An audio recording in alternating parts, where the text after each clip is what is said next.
నీలి మేఘమును నీడగా మార్చి అగ్ని స్తంభమును కాంతిగా నిలిపి సైన్యములకు నీవే సారథిగా నిలిచి ఇంగినంటిన గోడలు కుప్పగా కూల్చిన సైన్యములకు నీవే సారథిగా నిలిచి ఇంగినంటిన గోడలు కుప్పగా కూల్చిన మా పక్షమై ఉన్న మహారాజువు నీవే.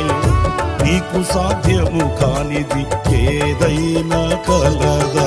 సహాయకుడా, నిత్య స్తోత్రముడా, ప్రభాకరుడా, బహుబలవంతుడా, సత్యవంతుడా, మహాపరిశుద్ధుడా, ఆరాధనకు యోగ్యుడా.